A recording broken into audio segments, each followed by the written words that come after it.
طالبان حکومت کی وعدہ خلافیاں خطے میں عدم استحکام کا باعث بن رہی ہیں۔ بلاول بھٹو زرداری اسلام آباد میں تقریب سے خطاب کرتے ہوئے بلاول بھٹو نے کہا کہ دہشت گردی عالمی مسئلہ ہے۔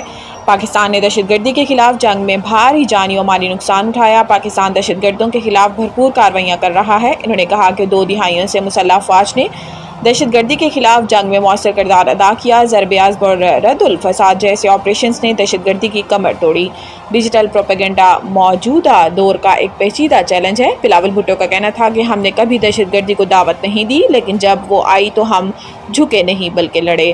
پاکستان کی ڈکشنری میں سرنڈر کرنا شامل نہیں۔ دنیا سے مطالبہ ہے کہ وہ پاکستانی پاسپورٹ قربانیوں اور عزم کا احترام کریں۔ انہوں نے مزید کہا کہ بھارت کو چاہیے کہ دہشت گردی کے خلاف جنگ میں پاکستان کی صلاحیتوں سے سیکھے۔ دہشت گردی کے تدارک کے لیے بھارت کے ساتھ مل کر کام کرنے کو تیار ہیں۔ آئیں کشمیر، پانی اور دہشت گردی پر بات کریں۔ چیئرمین پی پی کا کہنا تھا کہ طالبان حکومت کی وعدہ خلافیاں خطے میں عدم استحکام کا باعث بن رہی ہیں۔ افغان عبوری حکومت دوحہ معاہدے میں کیے گئے وعدوں کی پاسداری کرے۔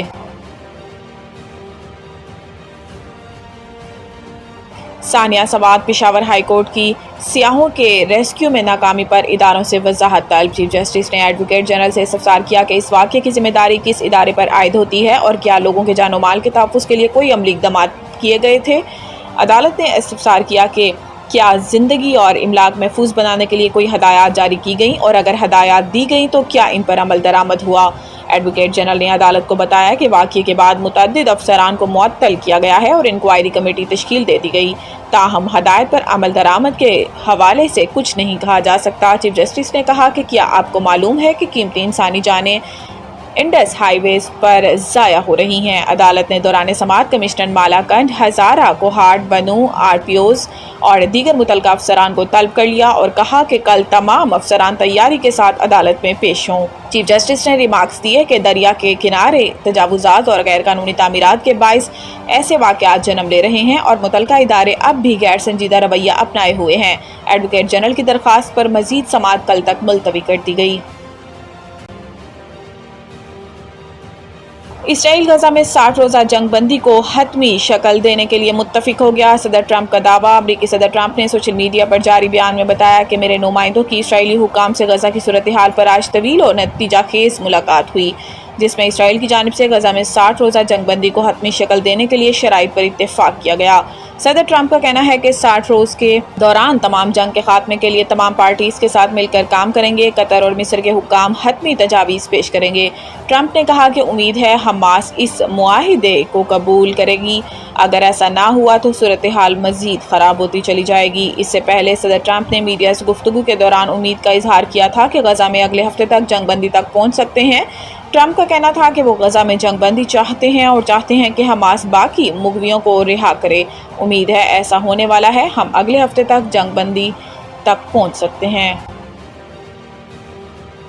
کراچی سمیت ملک بھر کے بجلی صارفین کے لیے اچھی خبر۔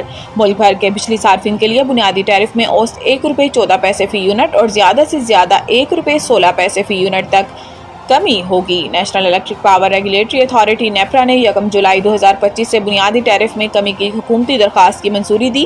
واضح رہے کہ پاور ڈویژن نے ملک بھر میں یکساں ٹیرف کے لیے درخواست نیپرا میں دائر کی تھی، جس پر نیپرا نے گزشتہ روز سماعت کی۔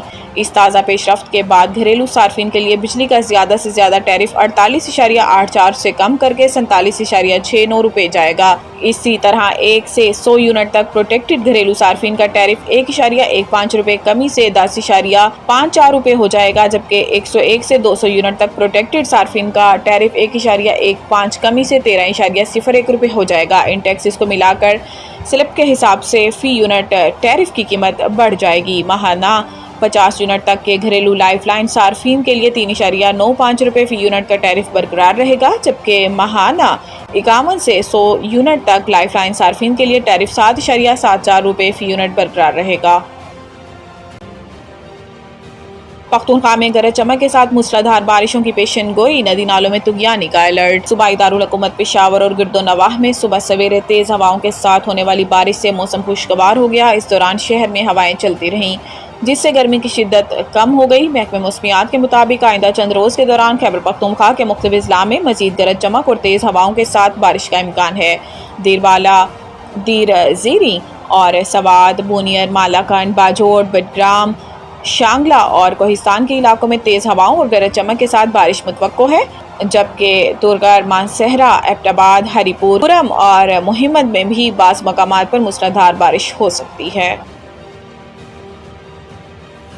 ایشیا کپ 2025 پاکستان اور بھارت کا ٹاکرا کس دن ہوگا؟ تاریخ سامنے آ گئی ہے۔ پہلگام واقعے کے بعد دونوں ممالک میں بڑھتی کشیدگی کے باوجود ایشیا کپ 2025 کو منسوخ کرنے کی خبروں پر بریک لگ گیا اور بھارت اور پاکستان کے درمیان کرکٹ ٹاکرا اب باقاعدہ طے پا گیا۔ تازہ ترین اطلاعات کے مطابق ایشیا کپ 2025 کا ایونٹ متحدہ عرب امارات میں اپنے شیڈیول کے مطابق ہوگا۔ خبر رساں اداروں کے مطابق ٹورنامنٹ 4 یا 5 ستمبر سے شروع ہوگا، جبکہ 7 ستمبر کو دبئی میں روایتی حریف بھارت اور پاکستان کے درمیان سنسنی خیز مقابلہ ہوگا۔ واضح ہے کہ یہ ٹورنامنٹ T20 فارمیٹ میں کھیلا جائے گا، جس میں گروپ سٹیج کے بعد سپر 4 مرحلہ ہوگا۔ اگر دونوں ٹیمیں سپر 4 مرحلے میں پہنچتی ہیں تو اس کے درمیان 14 ستمبر کو ایک اور ٹاکرا ہوگا، جبکہ تیسرا ممکنہ مقابلہ فائنل میں 21 ستمبر کو متوقع ہے۔ اگرچہ ایشیا کپ کی میزبانی بھارت کے پاس ہے، لیکن سیاسی کشیدگی اور سیکیورٹی خدشات کے باعث باہمی فیصلے کے تحت ایونٹ کو UAE منتقل کیا گیا، تاہم بھارت میزبانی برقرار رکھے گا۔